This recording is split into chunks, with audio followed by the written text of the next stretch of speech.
Hi everyone, this week's Parsha is Parshat Toldot. And in this week's Parsha, last year, I spoke about the fact that Yaakov and Esav are twins. But why are they twins? And I spoke about the fact that because they were twins, the Torah comes to show us that you could grow up in the same household, but it's all based off the individual, what the individual chooses to do, which dictates how they end up at the end of the day. Yaakov being the father of the Jewish people, righteous nation, and on the flip side, Esav embodying a lot of negative characteristics, which then go down in his descendants. And I realized I didn't really talk about, I said, it's on the individual, but I didn't really expound upon what Yaakov and Esav actually do, the actions they take to differentiate themselves from each other.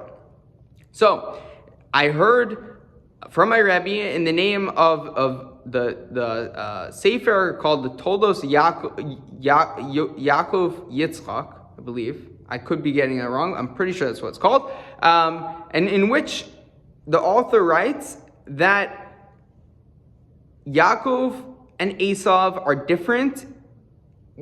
Obviously they're different in outcome, but their outcomes can be seen by the difference in their names. And what do I mean by this, the difference in their names? Well, Esav, the word Esav comes from the word oseh, asa, to do, that Esav wouldn't think but would do, which is a theme we see throughout a lot of negative episodes throughout the Torah we've spoken about in the past, when you just do and you don't think. That's what Esav would do, right? Coming from the root that his name comes from.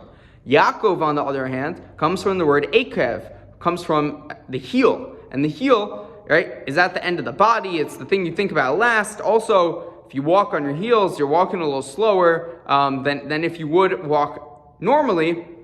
And the point is that Yaakov would think before he did.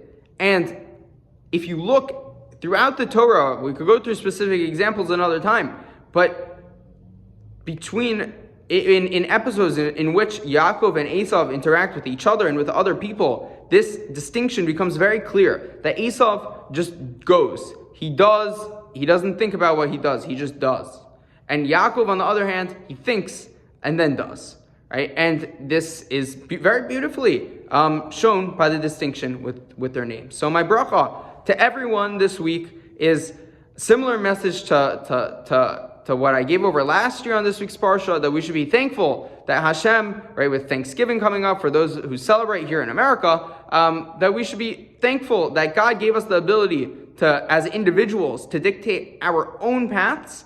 But the extra caveat we're adding on this year is that we should all try embodying these character traits of a Yaakov, that we're able to take an extra second on our heels and think about what we do before we do it. And with that, I wish you all a happy Thanksgiving and Shabbat Shalom.